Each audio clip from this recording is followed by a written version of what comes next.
Olá, pessoal, bem-vindos ao Conexão X. Estou aqui com o nosso querido reverendo Lucas Bertolozzi, que vai responder perguntas dos internautas. Por que foram tantas perguntas? Tudo bem, reverendo? Como vai você?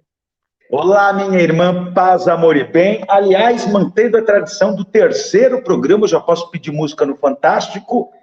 Opa, ó, que legal! Om Namah Shivaya Shantaya, para essa fase de transmutação planetária, não é? Gratidão pelo convite, pela oportunidade, mais uma vez. Agora, respondendo as dúvidas dos espectadores. Quando você puder estar comigo às quarta-feiras, o programa está todo seu. Se você puder estar aí mais quarta-feiras, é um prazer enorme estar contigo. É você que manda, sou todo seu. Você que tem que dizer, você pode. Claro que posso. Reverendo, eu tenho perguntas aí, então quarta-feira o reverendo conosco novamente, ele já deu a resposta. Reverendo, eu recebi mais de 1000 perguntas aí no meu e-mail, foi até difícil de selecionar, porque são muitas perguntas boas, mas eu vou fazer umas 5 perguntas, pelo menos, aqui para você responder para os seus fãs aí, seus internautas. Reverendo, querido, o que é a nova ordem mundial no seu conceito? Ela é positiva ou negativa? Explica aí para o José Manuel da Silva. José Manuel da Silva, meu irmão, aliás, olha que duas combinações bonitas. José, Deus que multiplica. E Manuel vem de Emmanuel, Deus conosco, não é? E da Silva significa que ele é da maior família do Brasil, junto com o santo. Não é? Coisa chique. Já, meu irmão, vamos lá. Temos várias interpretações, né? Eu, pessoalmente, acredito na nova ordem mundial sob o ponto de vista mais conspiratório, que já aconteceu várias vezes na história da humanidade. Estamos em processo de construção de mais uma, não é? Onde algumas poucas famílias tentam implantar uma realidade única. E temos, esse é o conceito micro de nova ordem mundial. E eu, pessoalmente, penso, a gente pode falar tudo aqui, Cris? Sem papas na língua? Pode falar, pode falar. Eu penso numa nova ordem mundial, dessa vez encabeçada pelo governo chinês. É uma impressão minha pessoal, tá? De uma reestruturação socioeconômica, não tanto de polarização da ideologia comunista, até porque o comunismo chinês ele não tem nada a ver com o comunismo de Stalin, Lenin ou mesmo de Karl Marx, que foi que idealizou todo o processo. É um outro, o comunismo chinês, que é o comunismo de Mao Tse-tung, ele hoje tem uma outra diretriz, então nem seria isso. É realmente uma implantação socioeconômica, mais do que cultural. Haja vista o que eles fizeram no Tibete, e estão fazendo. Porém, eu acredito numa nova ordem mundial em dimensões macrodimensionais, e essa nova ordem mundial macro é a que vai vencer daqui a alguns anos, quiçá décadas, e que vai vencer, inclusive, essa última tentativa derradeira de mais uma nova ordem mundial micro acontecendo, onde um Estado acaba exercendo domínio sobre os demais. Vai ser a última grande tentativa que isso vai acontecer na história da humanidade até então, para que tenhamos, de fato, uma implantação de uma nova consciência, e, insisto, uma consciência cósmica. E isso vai influenciar muito mais também do que em aspectos culturais, mas em aspectos sociais e econômicos e, consequentemente, principalmente espirituais, conscienciais de toda a criatura humana. Né? Nisso eu acredito incomensuravelmente. Então, temos duas tentativas de nova ordem mundial em curso. Uma micro, que já se repetiu ao longo da história, e uma macro, que tivemos experiências mais ou menos parecidas na Idade Antiga, né? Mas ainda nada como o que vai acontecer daqui para frente. Legal. Tem mais perguntas aqui para você, reverendo. Você que manda, eu vou tentar ser o mais conciso possível nas respostas, para a gente tentar marcar. Tá? A Marli Dantas, do Rio de Janeiro, pergunta para você: como o senhor enxerga o karma e o dharma? Boa pergunta, Marli. Só que se a Marli me chamar de senhor de novo, eu exorcizo ela. O exorcismo vai parar no Rio de Janeiro e vai ser uma coisa terrível, ela vai dar que nem caranguejo, Marli, o senhor está no céu. Vamos lá. Bom, primeiro que nós temos um entendimento aqui no Ocidente sobre karma muito pejorativo e muito secundário, muito limitado, assim como o Tantra, onde o Tantra tem uma proposta extraordinária, né? Ela fala sobre método de unidade e de iluminação quase que de imediato, não processual, e a gente restringiu o termo do Tantra a uma questão sexual, e não tem nada a ver. O aspecto sexual do Tantra é uma cerejinha mínima de um bolo muito mais complexo. E o karma, da mesma maneira. Karma do sânscrito significa ação. Pura e simplesmente. A ação. Se o karma vai ser positivo ou negativo, ou seja, a reação da nossa ação, lembrando que tudo no mundo tridimensional ou no mundo da forma, independentemente das dimensões, até mesmo nas dimensões mais evoluídas, o processo kármico acontece. Quem diz isso, por exemplo, é Buda, há 2.700 anos, quando ele fala de 9 infernos, ou seja, 9 reinos inferiores, e 9 céus, 9 reinos superiores. Mesmo esses reinados superiores, dos deuses, dos semideuses, etc., ainda estavam reféns da lei da causa e do efeito. Ainda eram samsara. Samsara em sânscrito significa exatamente movimento, não é? O nirvana era algo que transcendia a todo e qualquer reino, toda e qualquer dimensão. É o colegiado de algo que está aquém das dimensões, né? Por isso o vazio, é o absoluto. Então, Dharma e Karma não são sinônimos. Entendi. Dharma significa a verdade, o conhecimento. Tanto que dentro do próprio budismo é muito pedido isso nas preces búdicas, não é? E que girem a roda do Dharma. Então, o karma está dentro do Dharma. Compreender o Dharma é compreender que existe uma lei kármica e que vai ser positiva ou negativa dentro do relativismo da sua liberdade, que gera uma ação e que, consequentemente, vai gerar uma reação. Então, você entendeu que existe karma, você já está se associando ao Dharma, numa expressão que não só budista, mas o Dharma no sentido mais genérico possível. Lembrando aos nossos espectadores, Cris, que o hinduísmo originalmente é conhecido como Sanatana Dharma, conhecimento eterno. Hinduísmo é uma expressão pejorativa implantada pelos ingleses a partir da sua colonização. Tá? Vai na Índia, eles não gostam muito do termo hindu, não. Se você tiver que fazer alguma alusão ao nome do que é vivido a partir dos Vedas, das Upanishads e etc., é Sanatana Dharma. Entendi. Temos mais perguntas aqui, reverendo. Manda ver, minha irmã. Como o senhor enxerga a presença alienígena, já que o senhor é uma pessoa voltada à religião? É do Milton dos Santos Carvalho, Curitiba. De Curitiba, um abraço para Curitiba. Mais uma vez, o senhor está no céu. Aliás, falando em hinduísmo, tem um cântico hindu muito lindo que fala Jagadisha, né? Isha, Isha, né? Jagadisha é uma expressão que fala exatamente isso. O Senhor, Isha, né?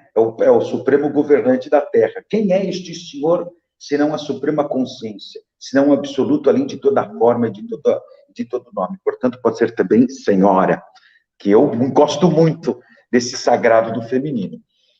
E a existência alienígena, Milton, é um fato. Ela é tão factual quanto eu e você. A questão é quem são eles. Você tem, a partir disso, uma série de possibilidades, inclusive crenças que prevêem fractais, ou seja, que, de repente, alguns destes seres extraterrenos poderiam ser até uma expressão sua, minha, da Cris, da Laís, da produção, e de quem quer que seja, de qualquer um que esteja nos assistindo nesse momento, em alguma dimensão paralela. Eu acredito até na possibilidade de fractais. Isso é uma premissa estudada à luz da física quântica, da astrofísica, não é? E o próprio budismo, o próprio hinduísmo, basta pesquisarmos a Yoga Vastista, um clássico texto de 8.000 anos dessa grossura, que são os ensinamentos transmitidos ao grande príncipe Rama, não é? Que seria uma emanação de Vishnu, e fala muito sobre essa questão de dimensões paralelas, etc. Mas a gente tem que considerar a vida alienígena também na terceira dimensão, e dentro da terceira dimensão, na terceira para a quarta corda na qual nós estamos. Isso explicaria e muito, a exemplo, por exemplo, do que seriam os Greys, os nanicos. Eles seriam seres na mesma dimensão que a nossa, atuando na mesma dimensão que a nossa. E, normalmente, eles estariam a serviço de outros povos, estes sim já em dimensões superiores, mas que conhecem também o processo de translação dimensional. Só que não é tão simples. Inclusive porque a composição atômica, gente, em uma dimensão paralela, seja inferior, seja superior, é completamente diferente. Então, para isso, precisa haver até mesmo uma adaptação. Só aí a gente já imagina a dimensão, por exemplo, de Jesus. Celebramos a Páscoa recentemente, a ressurreição. Então, ele já estava numa outra dimensão e se projetou nessa, tendo que se adaptar aos recursos atômicos, à composição atômica dessa nossa dimensão. E assim, poderíamos narrar vários casos anteriores a ele e posteriores ao Cristo. Então, é uma realidade. E esse ano,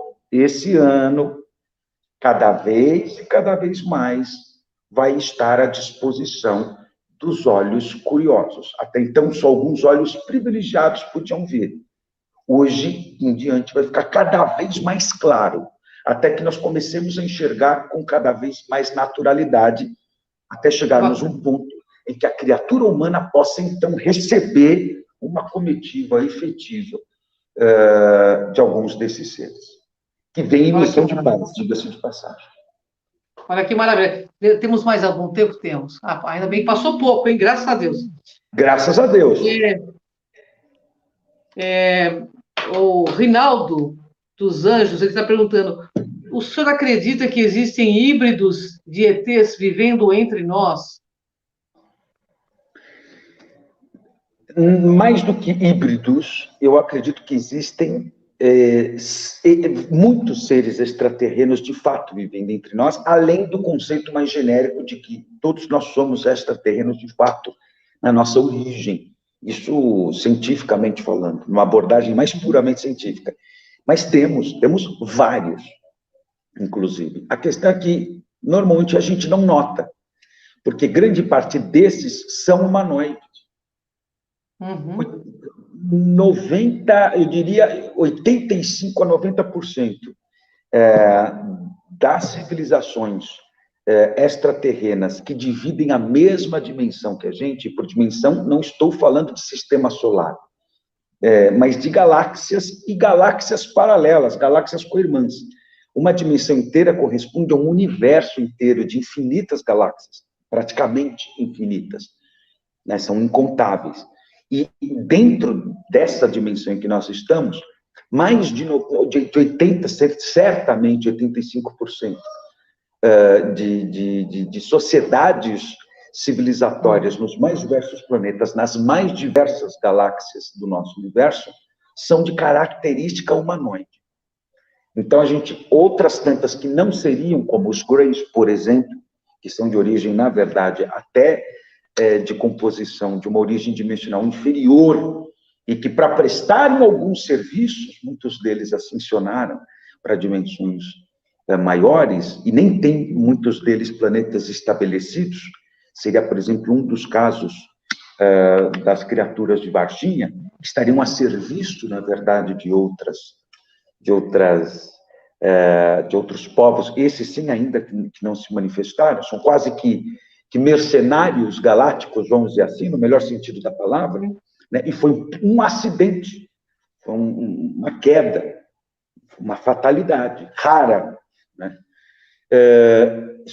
Muitos desses que não seriam, eles têm a capacidade mental de projetar, fazer com que as suas retinas visualizem uma outra realidade. Quase como que acontece num fenômeno alucinógeno, com a ayahuasca, por exemplo, que inicialmente tem um impacto alucinógeno, para depois ter um impacto espiritual. Então, a gente não reconheceria, salvo raras exceções, como os de Varginha, de novo, que já estavam debilitados, inclusive, quando foram recolhidos, por isso que não ofereceram resistência, inclusive. Tem uma pergunta polêmica aqui para você, reverendo. Manda! Quem é Lúcifer? Explica para o povo quem é Lúcifer. Lucifer, o portador da luz, não é? Lúcifer não é o demônio. O demônio é uma lamentável ilusão que a igreja cristã como um todo agasalhou e que é muito difícil da gente desfazer isso depois de 1000 e tantos anos. Ele está intrínseco, esse aspecto dual, né? Ou seja, para existir o bem precisava existir o mal, né? Demônio é uma expressão grega, daimon, conhecimento. Não tem absolutamente nada a ver. E a apologia, ou melhor, a alusão de Adão e Eva faz uma outra referência, né? A entrada da consciência na parcialidade do dual. Então, ele come o fruto de um conhecimento meramente racional e limitado. Né? E por isso que ele passa a ter constrangimento de estar nu. Lembrando que Adão e Eva são figuras míticas. Lúcifer é a personificação, hoje, numa leitura, a partir da Idade Média para cá, a personificação desse mal. Mas quando nós retiramos a dualidade de frente, percebemos que nem o mal existe. Então, seria humanamente impossível, sob a lógica da divindade, pensarmos num anjo que se volta contra o Criador e permanece satânico por toda a eternidade, porque o bem ele é um processo inevitável. Então, nunca acreditei, óbvio que existem espíritos obsessores, isso sim, né? Esses são os verdadeiros arquétipos de almas caídas, não tanto de anjos caídos, mas almas caídas. É que o anjo expressa aquele que nunca, aquele ser consciencial que nunca passou pelo processo encarnatório, sobretudo na nossa dimensão. Né? Então, é isso que nós chamamos de anjo, né? Tem uma partícula ástrica mais pura, por assim dizer. Esses também existem os que estão nas esferas inferiores. Mas Lúcifer seria, num primeiro momento, essa personificação. Agora, quando nós estudamos mais a fundo, aí a gente mergulharia em outros conceitos, principalmente a partir da Goétia, e a gente poderia ter um programa só dedicado a isso, às chaves salomônicas, e aos conceitos... Claro, e aos conceitos que estão por detrás desse processo todo. Olha né? Que legal. Mas Lúcifer... Para saber mais profundamente. Né? Muito, e é muito mais ampla a discussão. Lúcifer, enquanto personificação, ele ensina mais do que muitos outros. Tanto é que na Igreja Ortodoxa, ou seja, no cristianismo oriental, não se contou somente os 3 principais arcanjos, como na tradição ocidental, Miguel, Gabriel e Rafael, todo fim de mês de setembro, né? Todo dia 29 de setembro, se não me falha a memória. Ao contrário, se cultuou 7 arcanjos centrais, inclusive evocados pela Kabbalah, dentre eles, Lúcifer está pintado nas ícones da iconografia bizantina, só que ele é aquele mais capetinha, né? Ele tem aquela carinha mais perversa e ele está embaixo em relação aos demais. Mas como personificação, a consciência humana que atinge, depois de tanta intimidade com a divindade, uma parcialidade, e nessa parcialidade do eu e do meu, ela se afasta do conceito de divindade natural. E se nós pegarmos outros povos, como a nossa própria teogonia guarani aqui do Brasil, nós vamos ver gênesis muito parecidas e também merecem um programa só para contar isso, só para fazer essas alusões. Vamos fazer muitos programas com o reverendo Lucas, porque eu tenho tempo de sobra na TV Galáctica, eu preciso do tempo dele. Não sei quanto tempo nós estamos aqui, tem mais perguntas, reverendo? Quando ocorrerá a volta do Cristo, tão falada na Bíblia, né? Mariana Reis está perguntando. O que seria essa volta do Cristo? Ela já aconteceu. Ela já aconteceu. Ela já está acontecendo. Só que o Cristo, a nova parousia do Cristo, é no indivíduo, é em você, Mari. É o Cristo em você. Lembra das últimas palavras de Jesus, antes dele ascensionar, segundo as Escrituras? Eis que vocês farão as mesmas coisas que eu fiz e farão coisas ainda maiores. Agora, o processo, os Bahá'í, a fé Bahá'í, que é uma dissidência do Islã Sufi, ela fala sobre as manifestações divinas, um conceito muito parecido com o hinduísmo, né? Os avatares, da qual Jesus foi um deles, assim como para eles o profeta Muhammad, e etc. A diferença é que agora os Budas, os Cristos, estarão cada vez mais dissipados nos indivíduos, justamente porque serão indivíduos cada vez menos associados à individualidade, e sim ao coletivo, ao estado de unidade de todas as coisas, de todos os seres. E por isso, a vinda, inclusive, iminente e formal de seres extraterrenos para integrarem a Terra num patamar muito maior. Isso vai interferir em todo o processo religioso.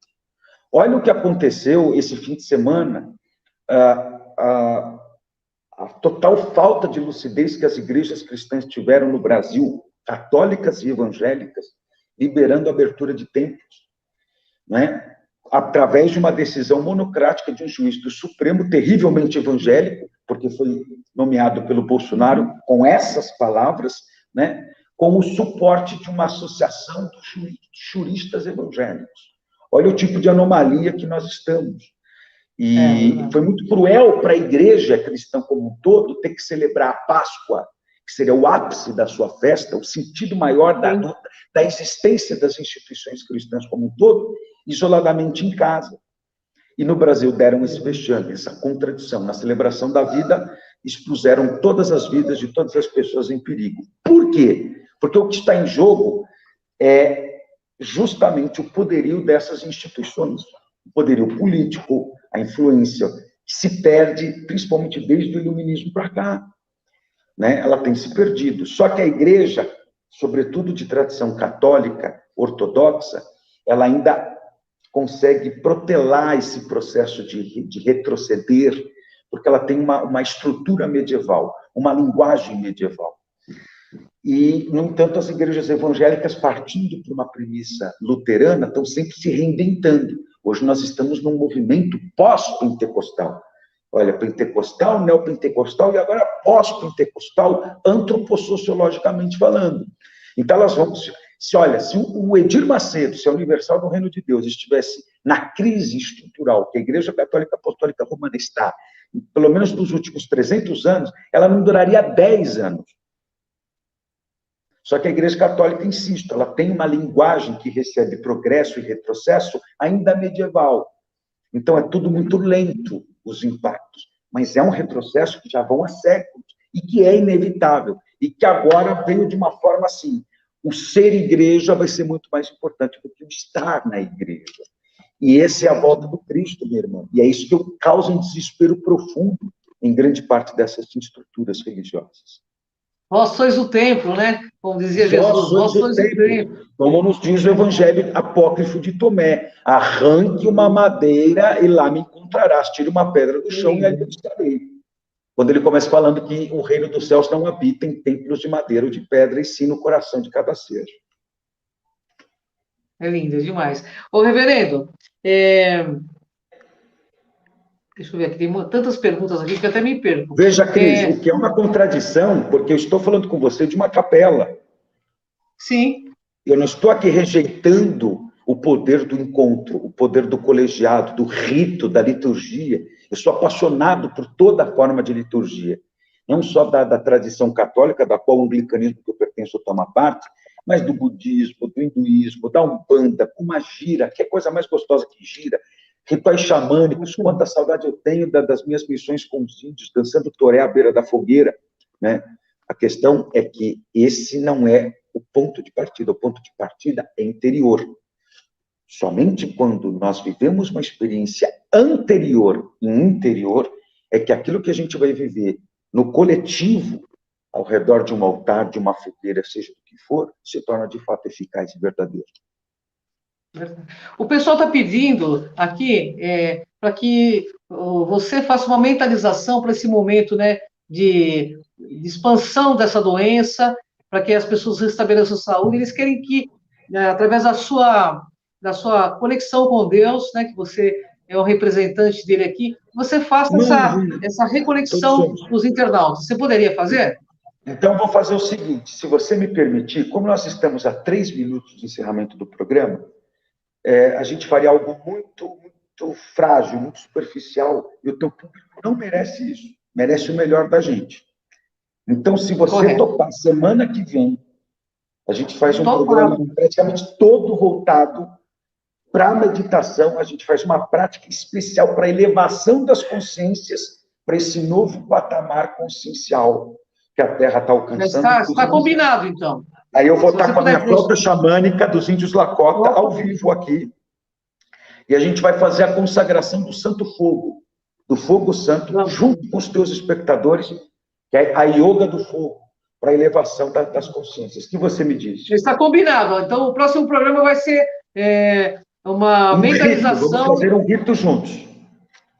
Junto com todo mundo que estiver assistindo, pessoal. Agora ele vai fazer, vai dar só uma orientação para como a gente deve levar esse momento e fazer uma conexão conosco com algo, com essa força chamada Deus. Então, eu vou pedir para vocês, até daqui 7 dias, quando nós vamos estar juntos novamente, que vocês mentalizem o mantra Soham. Soham é o som da própria respiração. Inspira, So. Expira, Ham. Soham, em sânscrito, por ser o som natural da respiração, acabou sendo o sinônimo vocabular da expressão eu sou. Tal qual Deus teria se apresentado a Moisés na sarça ardente. Yahvé, eu sou. Não é, nem vai ser, simplesmente é o eterno agora. Eu sou. Então, eu vou pedir para todos vocês, nos próximos 7 dias, sempre no mesmo horário, sentarem na posição que lhes for mais conveniente, de preferência com as costas retas, não importa se em posição de lótus ou sentado na cabeceira da cama, como for mais confortável. Ponham um som, de preferência em 528 mega, um som binaural em 528, que vai emanar a vibração do amor. Incenso de sua preferência, o sândalo, ou pétala de rosa branca, ou alecrim. São alguns exemplos. E vocês simplesmente, por 10 minutos, com as mãos sobre o colo de vocês,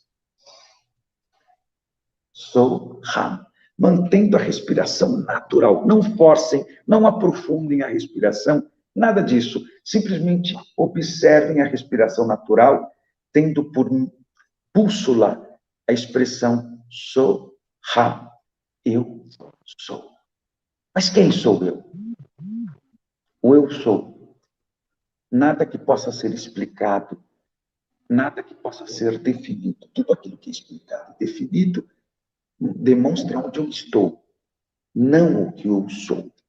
Estamos entrando na era do ser. Olha que mágico, olha que crístico, olha que búdico, olha que extraterreno, olha que profético, que período lindo que todos vocês pediram para atravessarem nessa terra. Na entrada da era do ser, não mais do estar. Daqui a alguns anos, meus amores, a grana que vocês têm, suas profissões, seus atributos, não vai determinar o papel que vocês ocuparão. E sim a profundidade da consciência do ser que vocês são. Isso que vai determinar e ditar as regras do novo tempo. Isso está prestes a acontecer. Por isso, tanta limpeza. Entendam que é uma limpeza ainda muito medíocre, se a gente parar para pensar. E olha que estamos falando de tantas mortes, né? De tanta desconstrução, de tanto caos, mas diante da imensidão e do benefício que será recebido depois de todo esse processo. Então, pautem no Soham. E aí eu me atrevo a pedir, desculpa, Cris, não fica brava comigo, mas se vocês puderem mandar para a Cris os nomes que vocês querem, aí eu vou pedir para a Cris me mandar todos esses nomes por e-mail, essa lista.